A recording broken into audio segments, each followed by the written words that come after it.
We gotta rush them. We gotta kick them. What we gotta do is get in and get the. All right, let's go. Come on now. Hey, we'll put the bass on. Well. What a shock. You know, my beloved Big Blue. That was just ugly and nasty. And you get a F in every category practically. And I don't know where to begin on something so pathetic and heinous as what I saw. And this gets back to fundamentals and how you train, the intensity of your training. And I think one of the things that I've been noticing when I look at the Giants feed on Instagram, they have these lovely little moments where they are, let's all sound like Cam. And he goes, to the camera and all this shit. I think you need to lower the level on that and focus on just holding the ball nice and tight so that you don't get it stripped at a critical moment. Looking at the rest of this schedule, what I see here is not something that looks very good. So, the Washington game, I believe, was a game that you should have been more competitive and could have won. Certainly in the Dallas game, had you done some things differently because you put points on the board, you could have won that game. Then you go to Kansas City, and Kansas City just was starting off very slow, and moving a player out of the pocket, I think, is critical to you getting something done, especially for somebody that was Russell Wilson's height. But be that as it may, he's not playing anymore. You have Jackson Dart now. The win against the Chargers could have went either way, but defense showed up and made some plays. In this game, it was one bad move after the other. The amount of penalties you were getting, some of the penalties we can make an argument are ticky-tack type penalties, but overall, the gameplay was somewhat sloppy. I think there was one where somebody was in the neutral zone. But the biggest thing that stood out to me was the drop passes. That means Jackson was doing his job, but unfortunately, certain people weren't doing theirs. And there's a particular person that we're going to discuss in a minute. But let's just look at the schedule here. All right, so now you're already 5 games in. You only got 1 win. All right. Your next game is going to be at home against Philadelphia on Thursday night coming up. Then you have Denver, which means that you're at Denver. Then you have the elevation element that you're going to have to take into consideration. Then you turn around and you go back to Philly again. Right now, had you come off the win with New Orleans with some momentum, I feel that there is some weakness in Philly's game. Clearly, the tight game they played against Denver, who is a very well-coached team, by the way. The head coach, he's something else. And he's a guy that doesn't take no for an answer. So I would say that we might be staring down the barrel of potentially 9 losses straight unless some very significant things start to change. And it changes first with fundamental on every person's part. In coaching, doing different looks. I will give you a C+ because you brought in tight ends and started doing some other things and showing some different configurations. There's still a lot of work to be done in that way. And I noticed that Jackson Darts got up after that little run he did and said something to Jalen Hyatt, because Jalen Hyatt was just standing there. You have a bunch of giant players that don't block downfield. They're not actively engaged in the game of football, and they are professional football players. So I don't know what you practice in practice, but blocking is a key part of fucking football. You need to fucking block downfield, okay? All right? None of this, you're just standing around watching the play happen. This is the problem with Saquon. When Saquon was there and Saquon would make runs, everyone around him was just watching him make the run. I don't want to see active blocking. The active blocking is to help other players not descend on your running back that has the ball, and he might be able to get a one-on-one or a two-on-one where he knocks somebody down and gets away. But if all the players are coming into the situation because no one's fucking blocking, then we got a problem. All right? I see teams that do power sweeps left and right. That means our whole line is moving in a power sweep. I watched a game the other day. I forget who was playing, but they did a power sweep right. The quarterback came out first play action like he was going to the running back, then went over to his right side and then swung around and looped to the left and threw to the, guess who? Tight end. I mean, come on. You know, this simplistic high school jelly roll, bullshit, cinnamon toast shit you're doing, don't make it. We need meat and potatoes out there, all right? That's what's going to make you win football games. And of course, you can't turn over the ball 4 fucking times and expect to win anything, even against a team that's as bum and as ass as New Orleans happens to be right now. But the bottom line is, this is a professional organization and anybody can show up on any given Sunday, right? You should prepare a certain way. And I feel like when you got that win against the Chargers, you automatically start smelling your own shit and thinking and eating it like it's cake, drinking your own piss like it's fucking lemonade. No, motherfuckers, just because you won one football game doesn't mean that you are the new leaders of the NFC East. It means it's game by game and you build upon your success. And now you got to build upon another loss. And another loss that was not necessary at all. This was a pure giveaway. By halftime, you guys should have been beating them 21-27 to at best 6 or 13, some shit like that. Maybe they got 1 touchdown. You held them to 2 field goals. It's 14-3. What the fuck? Pathetic and fucking sad. All right, so you look at this schedule, and what do we got? We got Philly, Denver, Philly, San Francisco, Chicago, Green Bay, Detroit. New England is looking like they're fired up. Then you got Washington, you got Minnesota, Vegas, and Dallas. The only game that looks like you might have a little hope in is the Vegas game. That's how bad it looks. This might all be for a good reason because I'll finally get what I want, and I want Brian Daboll's gone. Okay? I want Joe Shane, especially, gone.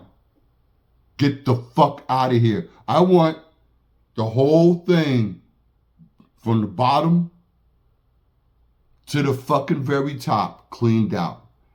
And speaking of the top, let me just take this moment to give the most heartfelt wishes to John Mara and dealing with the big C. I have personal experience in my family and with myself with this, and this is no easy road. I wish you the very best in life and in health, that you get your health back. And in the meantime, you might have to hand over some of your presidential duties to some other individuals until you are ready to get back in a full capacity. But I pray for you and I wish you the very best and the very best to the family. one thing does not have anything to do with the other. And that's a rough one to have to deal with, no matter where you're at in life. So again, John Mara, I wish you the very best. Getting back to the game and getting back to what we got here, my wish list. Well, before I deal with my wish list, let me have a little sip of this delicious cocoa. And then let's talk about Darius Slayton. Man, I've tried. You know, he seems like a quiet, unassuming dude that, you know, he's just trying to fit in and be with the team, okay? 7 years, Darius Slayton has been a New York Football Giant from 2019, right? His total catches of 268. His total targets are 471, all right? In 19, he was 57 point something percent. And 20 was 52 point something. In 21, he dropped to 44 point something. And 22, he went up to 64 point something. 22 is the only year that in this long 13-year hiatus away from Eli that we went to a playoff game, went 9-7-1, okay? 23, it was 63 point something percent. 24, 54 point something percent. And believe it or not, in 25 so far in these 5 games we played, he's at 75 point something percent. The flea flicker play was cute and it was viable. And all we needed for Mr. Darius Slayton to do is catch the fucking football.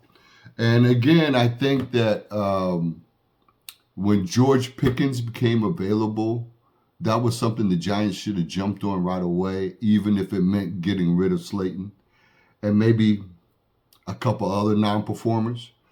And this gets back to this kind of morose, tight jaw, young dude attitude that I see from Jalen Hyatt. You know, I look at a guy like Devonta Smith, and I see an attitude about football. And both of these guys are around the same body size. A lot of tight window throws to Devonta Smith. I saw one just on Sunday against the Bucks. You know, oh, I'm sorry, it wasn't the Bucks. It was Denver. Again, there's an attitude of winning spirit. There's an attitude of wanting to be there. Now, I know a guy who has been showing it, and he has never been given the opportunity, and he's finally starting to get those opportunities, and that's Mr. Daniel Bellinger. And hats off to Daniel Bellinger. Keep catching those passes.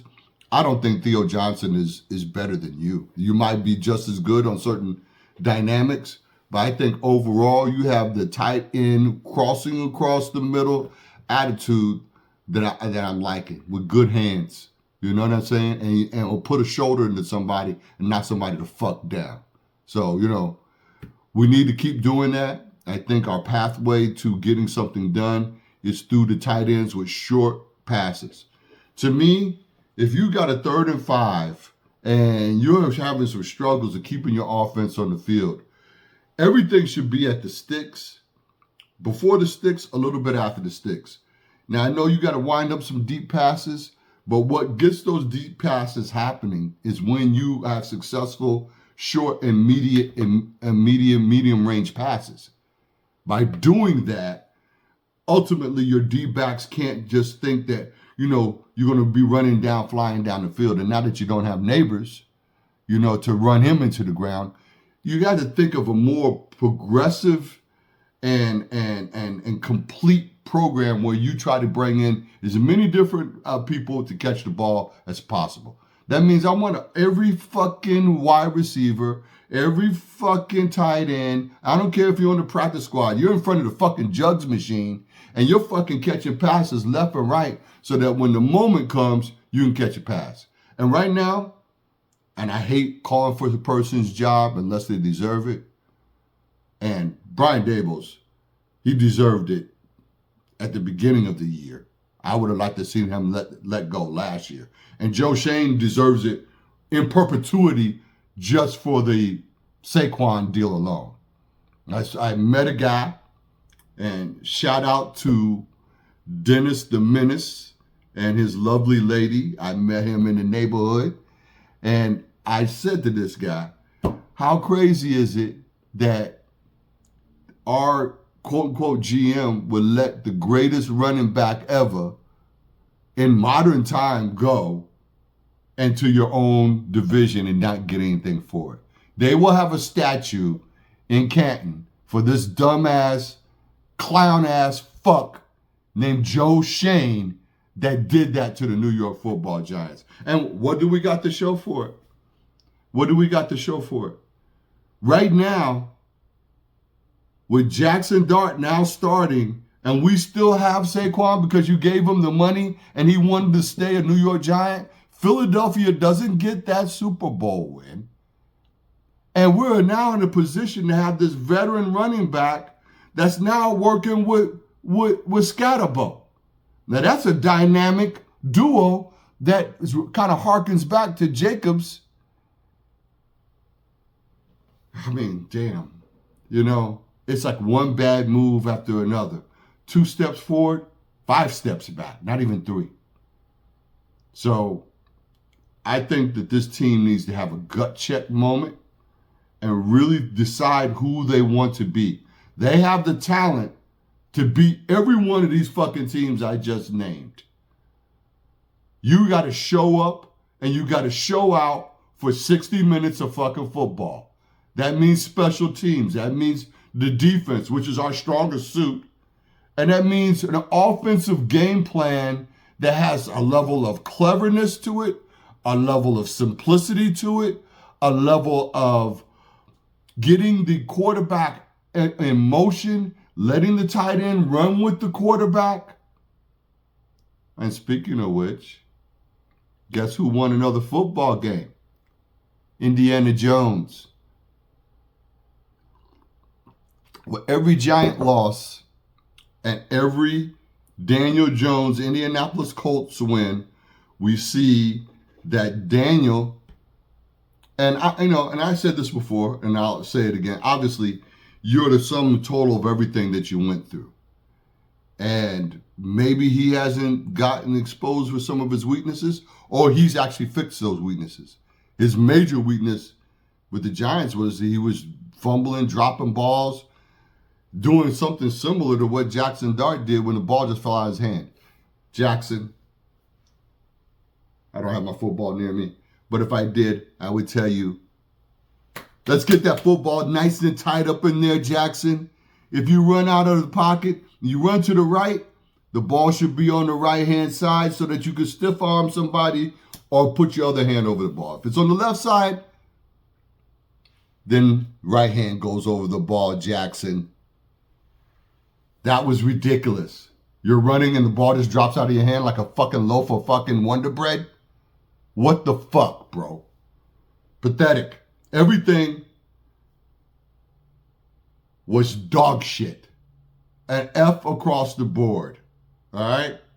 Now, I hope that you're pissed off. Maybe this pissed you off enough that when you see Philadelphia on that field, you will fucking rip into them motherfuckers. That's what I'm hoping for as a New York Giant fan. And if I see my team, and I'll say this over and over again, if you put everything on the table, don't make dumbass mistakes and you still lose, my hat will be off to you for coming up and showing up. But when you do what you did this Sunday with New Orleans, and you shit the bed, and you make them look better than what they are, Spencer Rattler, I don't give a fuck if he's from Oklahoma. And I just saw this little info. I guess Spencer was a Oklahoma. He was a Sooner guy. Baker Mayfield. There's a host of them. There are from from 2023 to 2015, every one of the starting Sooner quarterbacks is now playing in the NFL. Tells you something about their program that's impressive. But hey, this is the NFL. And whatever you were doing in college and whatever you were getting over with in college, Cam, Jackson, it don't fly here because somebody's going to knock the shit out of you. Somebody's going to rip the ball out of your hand. And for Slayton to make that catch, make a football move, and this guy could just come and just, dude, you need to be gone. It's so disappointing to see a big, rangy guy. And I've wanted you for the last 7 years to look at Plaxico Burress's videotape. Because see, that's where the past can come to the present.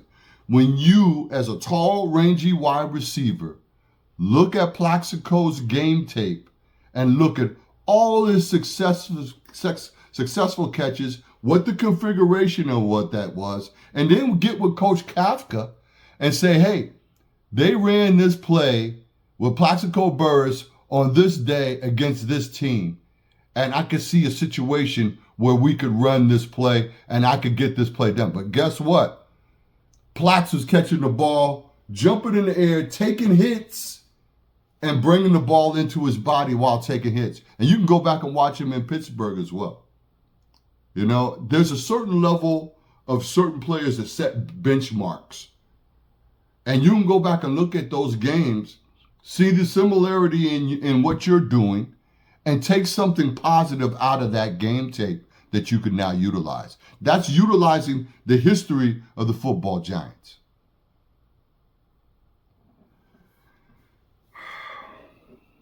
Where do we go from here?